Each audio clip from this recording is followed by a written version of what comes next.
The Digest of Wine and Spirits Law is the most comprehensive resource for direct-to-consumer shipping.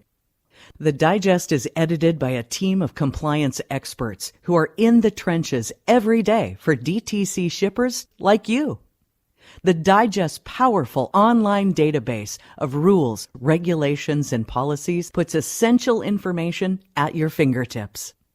Organized by state and topic, the Digest of Wine and Spirits Law makes finding the information you need fast and easy. We continually update the Digest, and those updates are immediately available to our users. Email notifications are optional. The Digest Compare function allows you to see, at a glance, exactly what changes have been made.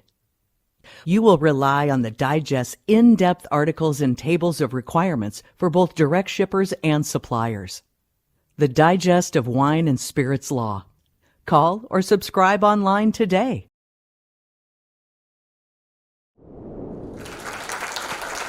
Good afternoon. I'm Alex Heckathorn, and you're here to learn something about navigating your relationships with wholesalers.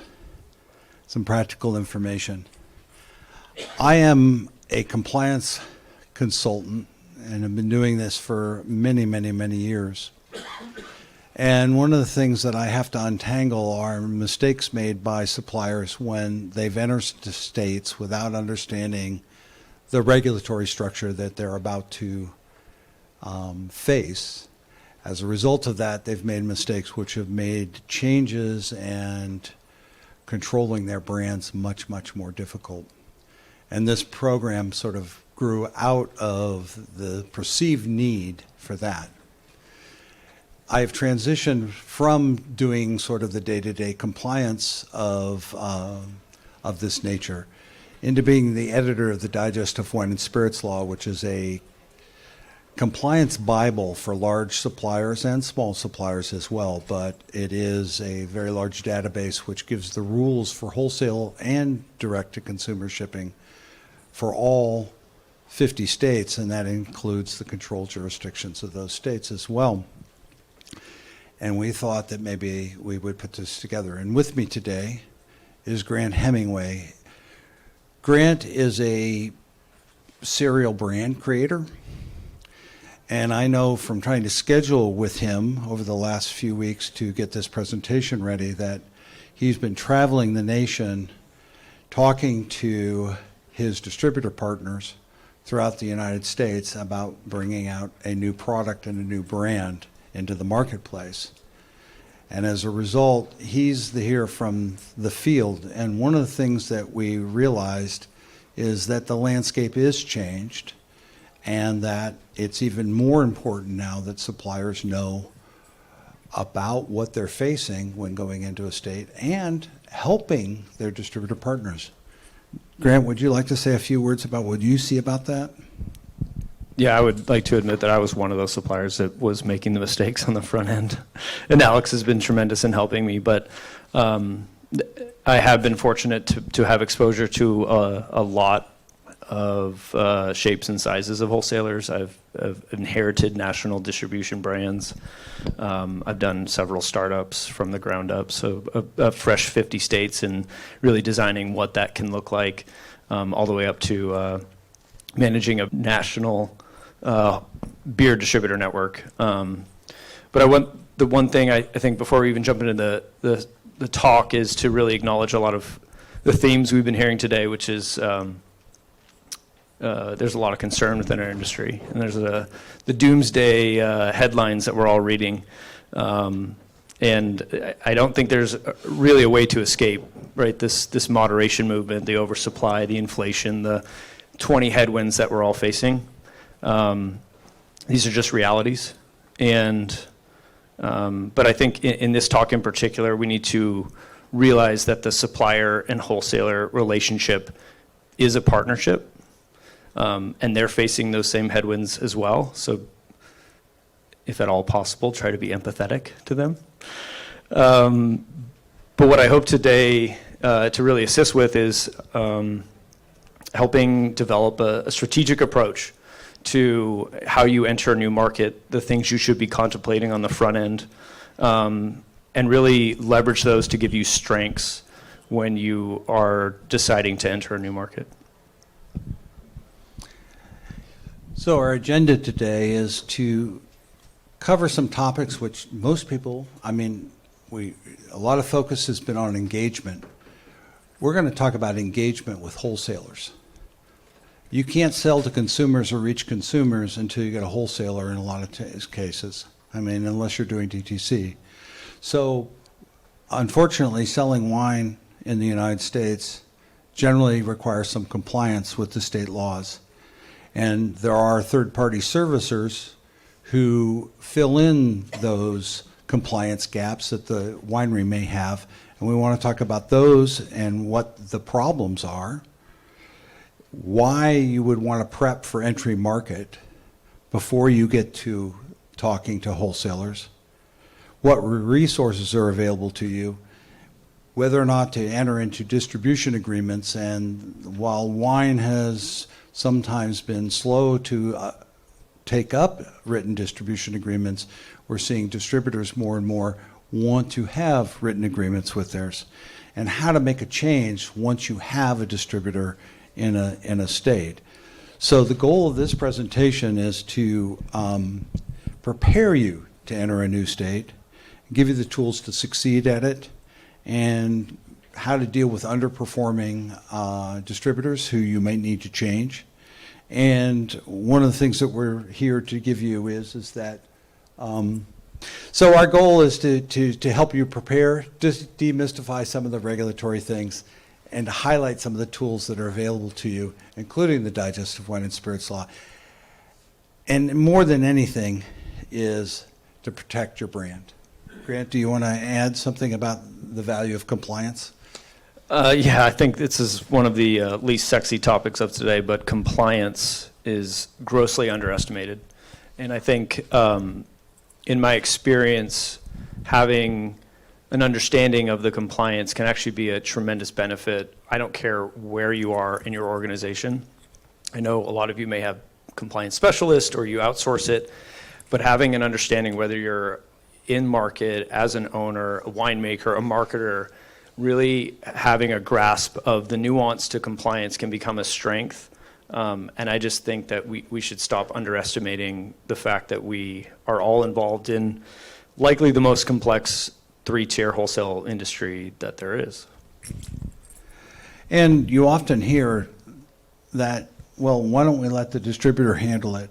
Or it's cheaper if we let them do it and we don't know what to do, so just let them do it. And in a few states that is appropriate.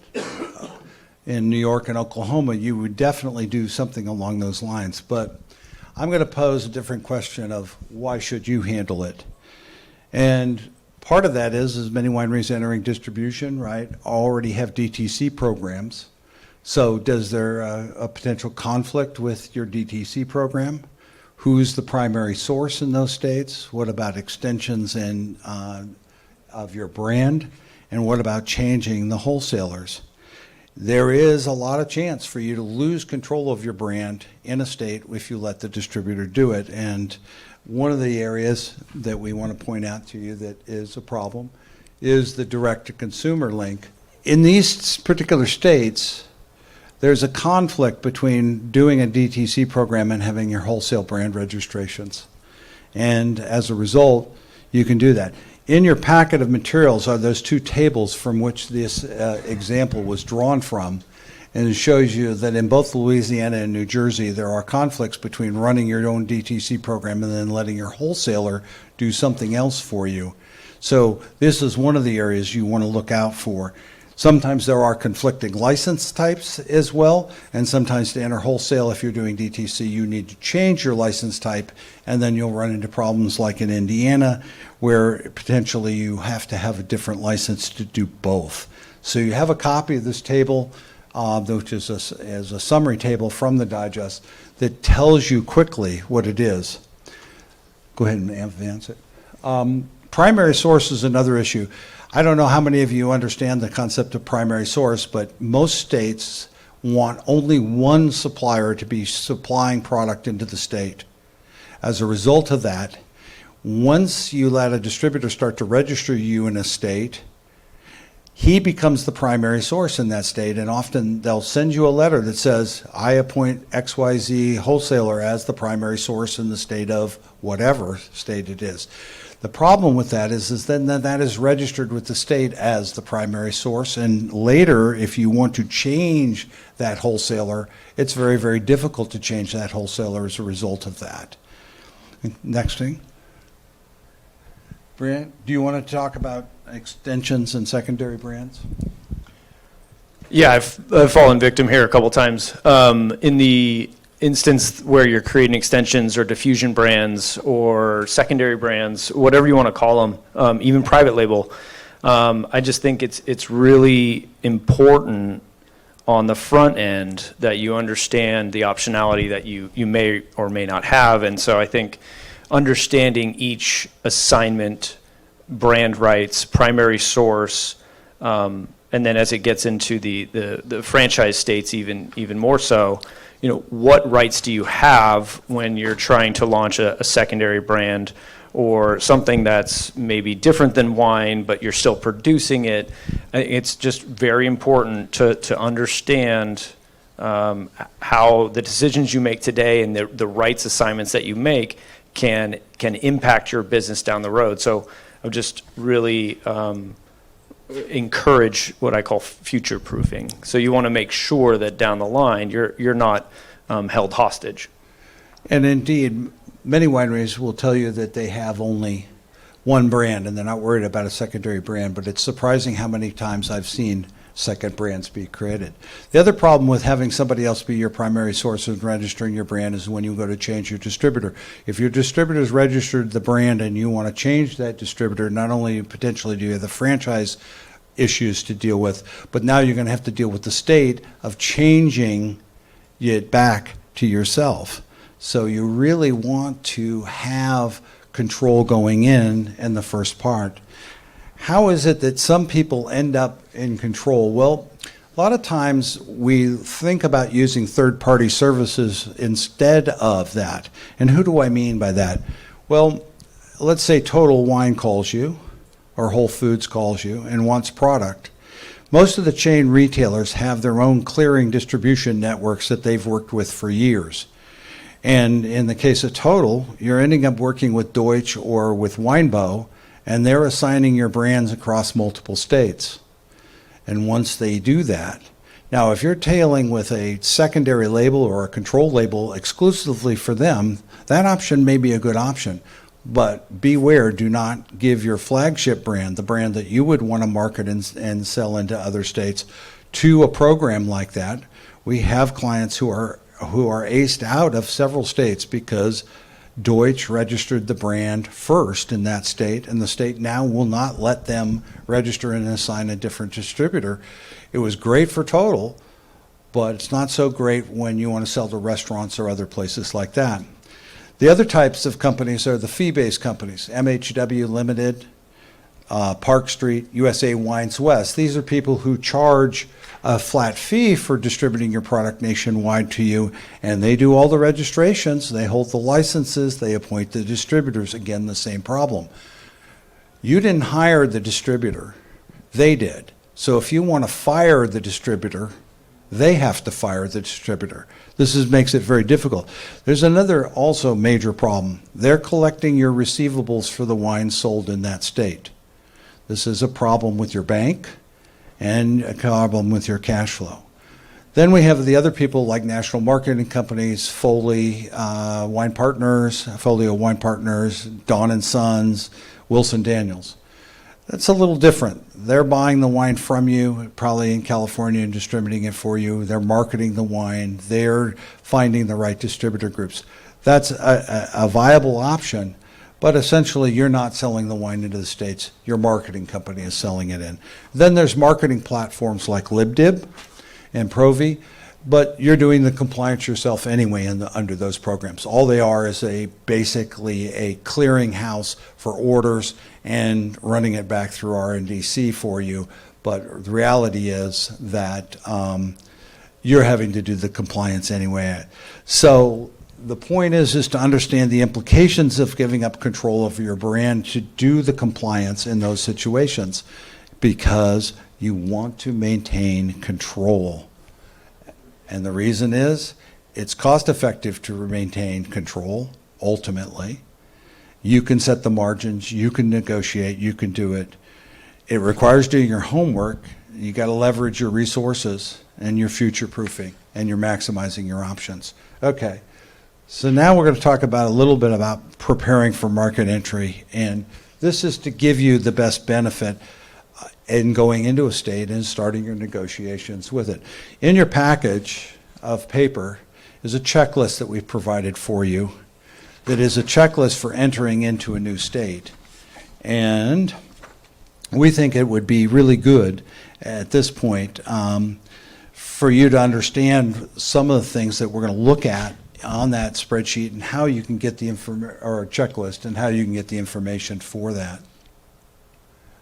So, doing your homework. Wait, have we skipped a slide? Nah. Grant, would you address why maybe it is that you want to do something along these lines yourself? Yeah, Alex and his team prepared that checklist for you guys, which I found to be very comprehensive. It's very, from a logistics standpoint and a compliance, really is a punch list for your teams to systematically go through and understand what you need to enter any given state. What I have my team do is marry that checklist into more of like a pre-launch, and I think at this point it's really helpful to understand sometimes these lead times are very long, and a lot of it's out of your control. Some of these states may be 60, 90, 120 days just to get the supplier registration, then you're on to brand registration. My team right now at this point in time is already considering 2025 market entry. And it's only May 15th or 16th, whatever it is. Of May. Yeah. So this checklist is super helpful, and it is going to help you understand, step by step, all of the rights and the franchising and the brand registration. And we are going to get into a little bit of distributor agreements and marketplace dynamics at the tail end of this. But how those marry into, we call it a Gantt chart, as to how you kind of need to almost check the boxes systematically before you can enter a market. And it's very rare that you can say, hey, I want to go to Phoenix, and in 30 days you're selling. It's just not going to happen. So the checklist is somewhat comprehensive. It obviously covers licensing, and you can have a compliance department or a compliance company help you with the licensing. But good to know what that is going in, whether you have the license or you need a license for it. What's the cost of the license? Some states like Connecticut may be prohibitive to go into. And is it a franchise state? This is the crucial issue. What are the franchise provisions, and how is it going to affect potentially negotiating with the distributor? Because what you can put in the agreement, how you terminate that person if it's not doing what you can want to do, who's going to end up being the primary source in that state, and what the rule is in that state, what's the brand registration, what about pricing, what are the excise taxes, what are the other things that are necessary for you to figure out how you're going to price your product in that state. And what about assignments of the distributor? Is there some sort of system in the state that is doing that? So you go, God, that's a lot of information. Where am I going to get all of that information to do it? Well, I'm going to show you how real quickly. Can I add one more thing? Sure. In my experience when courting new distributors, having a very comprehensive understanding of the compliance by state is extremely helpful. It kind of ingratiates you, and it's a point of difference. I think we all think we have the best liquid and we all have the best brand, right?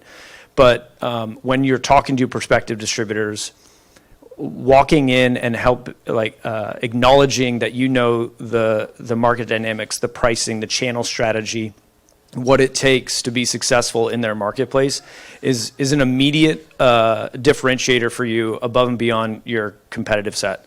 And I've seen it be successful time and time again, where you walk in and you understand in the state of North Carolina, it's a case one state. You're not coming in presenting all these quantity discounts and buy the glass programs that you want to enact.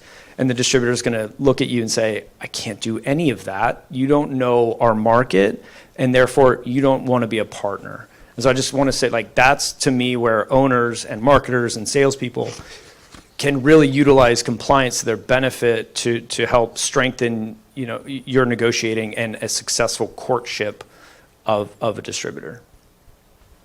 Thank you, Grant.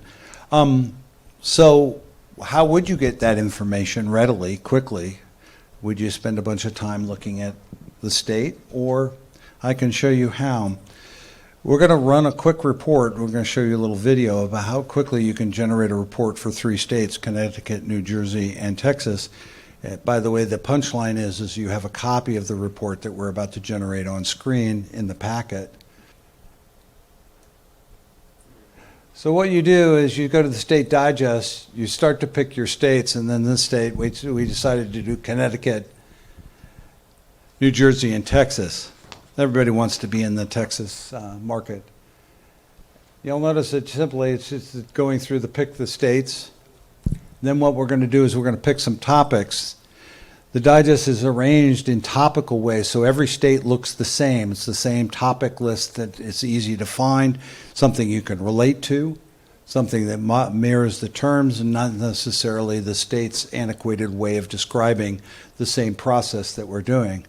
This is what comes up, a report that's multiple pages. You click the button for a PDF, and this is what you have. If you take a moment or two to look through it, you'll see that the requirements of the states for these key items, particularly franchise, which is Section 10 for each state, is covered.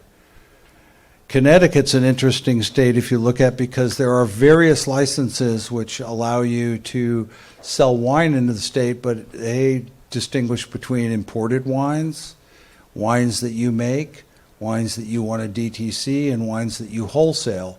So that's a state in which the choice even of a license is complicated by what your product mix is and what it is that you want to do.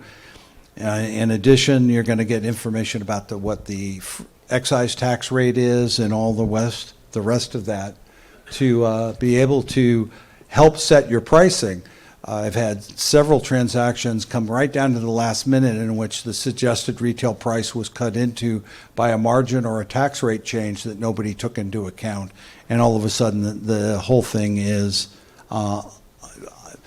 questionable, and everybody's got to negotiate when they think they're ready to ship. So our point is that the easy way may not be the best way, because maintaining control is very important. And Grant, if you'd have anything to add about that type of... I'm trying to figure this thing out. Yeah.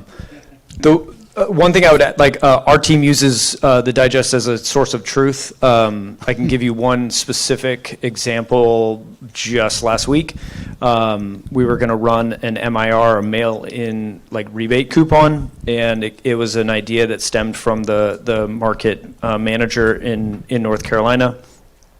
This particular market manager was not versed in the regulations of North Carolina. So they came to us and said, well, hey, we want to run this coupon with Ingalls, which is a regional retailer. And I said, that's great, but have you looked at the digest? And they said, no.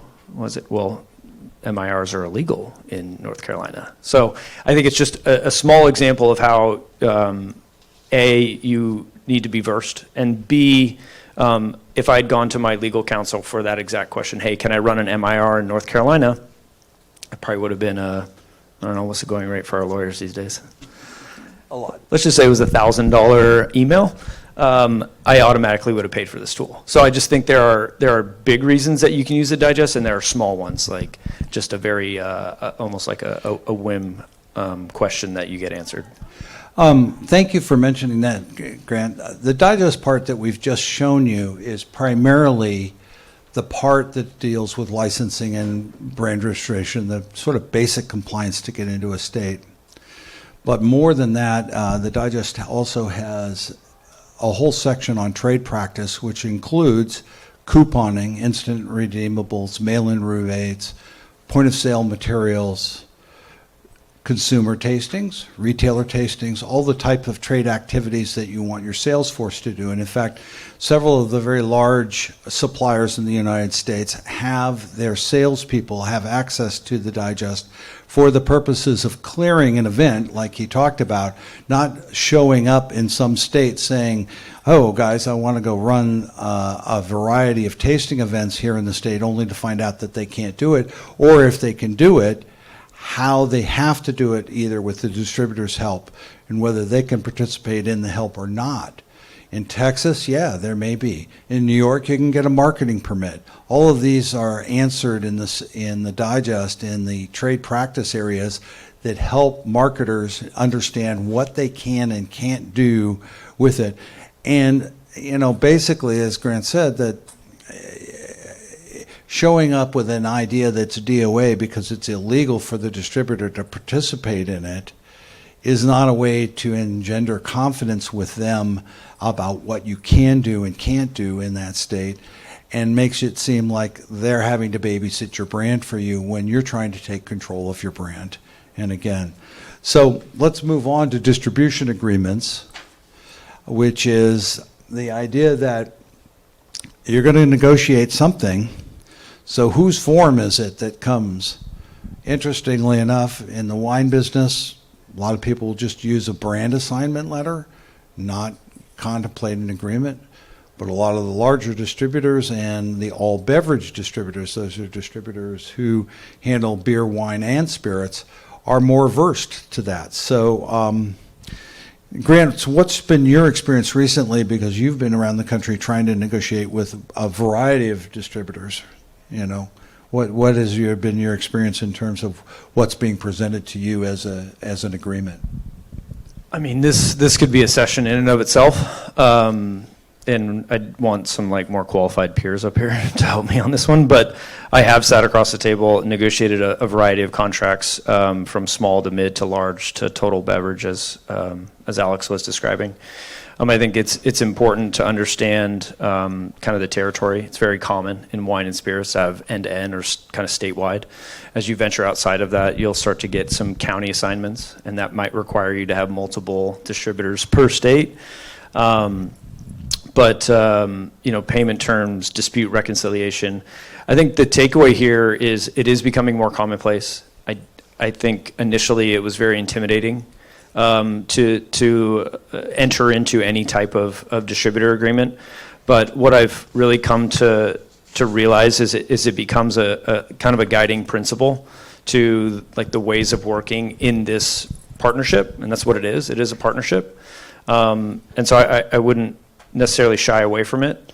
I think if we want to go to the next, I wanted to identify some common sticking points. Again, yeah. I'm not a lawyer, but I can tell you while at the table, these are going to be the areas that are going to get a lot of emphasis and focus from discussions.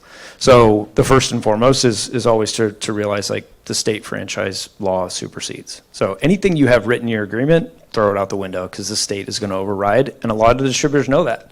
Right? They realize that, again, I'm going to go right back to North Carolina. They understand that the state has their back, and anything that you write in that contract is irrelevant. The second one would be what we talked about earlier, which is those brand extensions, right? Do you have any rights in this agreement, and what you are assigning within that agreement to go outside of the contract? Is it a catch-all? Have you assigned basically your life away into this agreement where they own everything that you currently and future produce?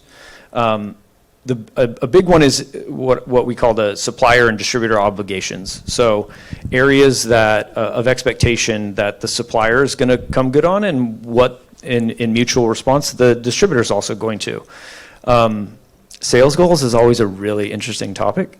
I think we all on the supply side would love to have sales goals embedded into our agreements. It's I can attest, not easy to get those embedded. It's not impossible, but I think it takes a fair bit of leverage. And also you need to realize sometimes they're not legal in the eyes of the state. So back to the digest, understanding, would a state view a sales goal miss as a breach of contract or not. So sales goals, what I've observed more recently is a more willingness to address volumetric goals, or not volumetric, distribution goals. So you can commonly get a distributor to say, okay, I can go out and get 100 points of distribution for you. The volumetric derivation is going to be on us, right? That onus is on the supplier to say, I trust that my brand's going to pull with this rate of sale or with this velocity. Therefore, I can kind of theoretically say, all right, I'm going to do 1,000 cases in your market because you're going and getting me, like that's what your obligation is. You're going to get me the distribution. I'm going to provide the pull. And the final one is the termination clause, always a big one. Is, what are the causal events? What triggers a termination? What are the repercussions? What do you do with the inventory? I think that these are all things that I would encourage you to spend. This is one instance where I spend the money, because if you spend it up front, then you're going to avoid some complications down the road. But realize that that these agreements need to work in your favor, and you can always lean on them if they're negotiated into a mutual position. I would add that the brand extension area is one of the areas that has been very, very hot in distribution agreements. A number of lawyers and other people who draft these agreements have noted that they did not anticipate the fact that you would see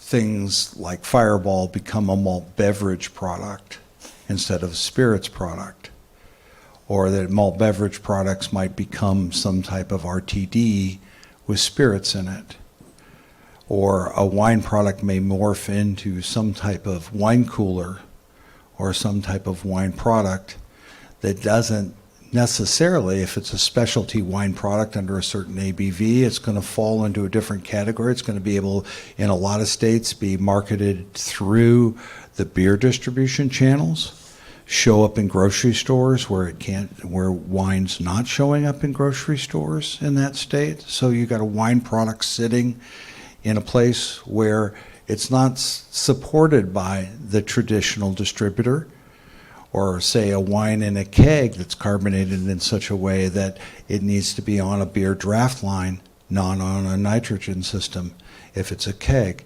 All of this has created a real problem for a supplier who wants to use their own brand name on that product and not necessarily give it another name with the brand extension provisions. And if you think that that product's going to be very successful, and you need to do it in a different channel, then potentially your distributor's going to claim, oh, I have that product.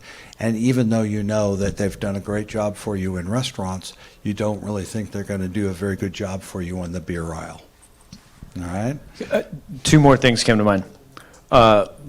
Two watch-outs.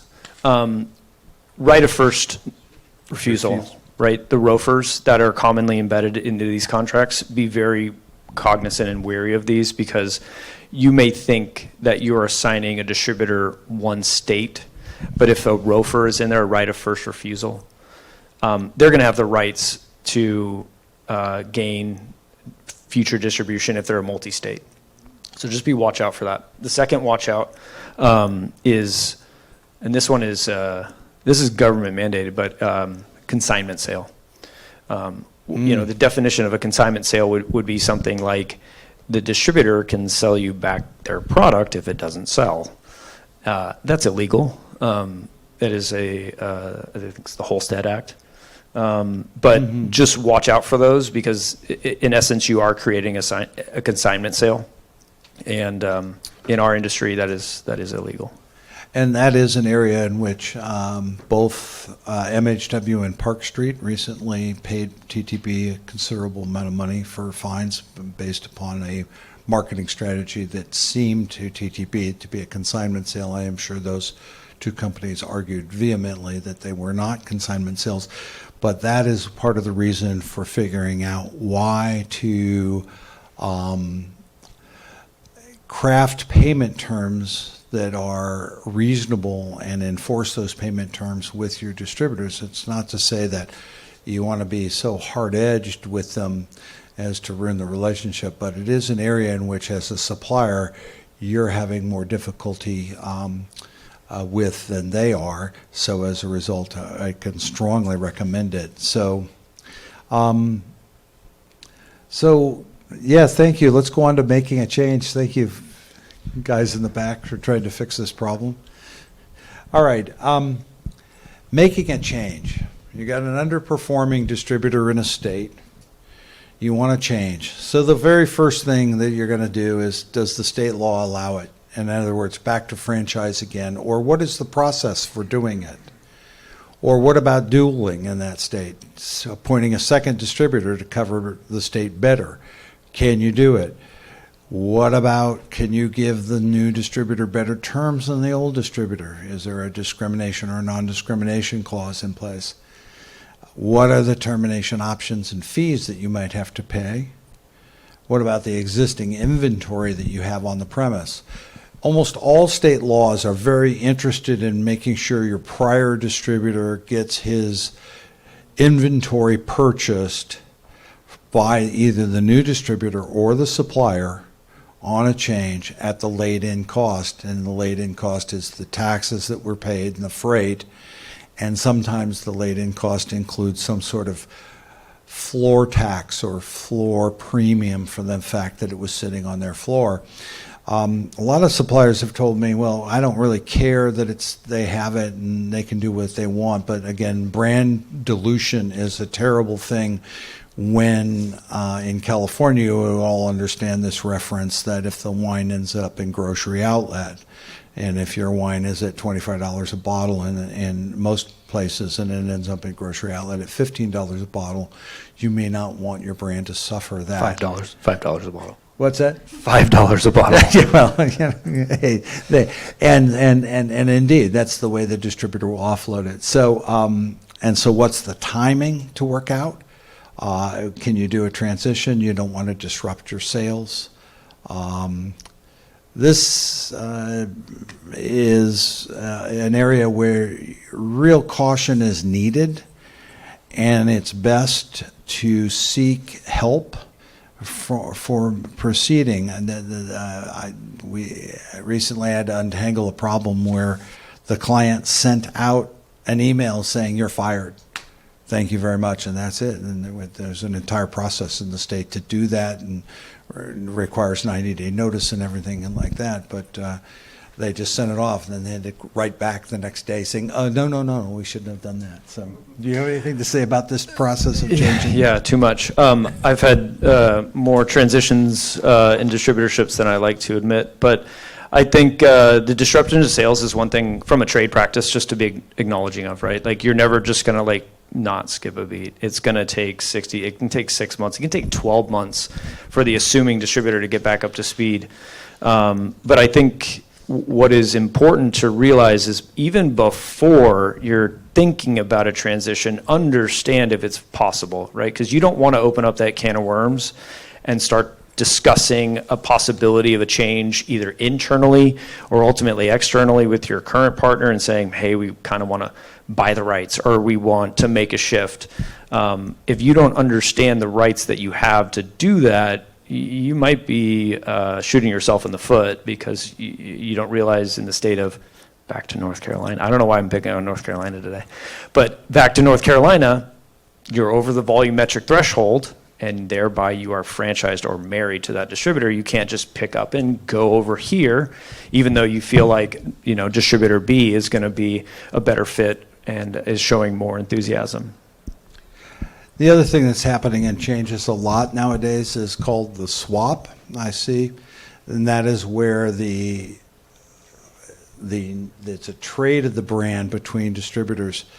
Even if there's not two brands to swap at the moment, the prior distributor will want a promise from the new distributor that if it comes back and then there's the reverse situation, he wants consideration that they're going to release the brand for that. And distributors often work these kinds of private deals out themselves. And that's nothing you can particularly control, but just be aware that this is a very common practice in terms of that, and it's often wise to understand how much you're up against and whether or not a swap could facilitate it. And I have seen people support the new distributor in such a way as to help facilitate the swap, and sometimes they have that capability. Yeah, I think that's very relevant to franchise, and obviously we're all weary and mindful of what franchise states are out there. The digest will highlight that if you're not aware of, the Georgias and North Carolinas and Michigans and Ohios and New Jerseys of the world that are franchise, right? But what I think Alex was detailing was there is always a way out, right? You can financially compensate that distributor. You can encourage a trade, ask the assuming distributor to trade a brand if they really want your brand. You can withdraw. Again, these are all like nuanced things, and not necessarily are going to work every time, but I feel like there's always a way to get divorced. Well, that is pretty much the conclusion of our presentation. I want to thank you for that, and we're hoping to empower you to see through the compliance thicket and the knowledge base that you need to successfully manage your distributor relationships. There's been a lot of talk today about partnership with distributors, and indeed one of the best ways to be a partner, anybody who's going to get married would want to feel that they were equal with the partner that they are marrying in some fashion. And when you go into a relationship of this nature, not knowing what the nature of that relationship is, you're not an equal partner. So go in knowing, and that way you can be an equal partner and you can do it. Thank you. Well, go out and sell some wine, okay?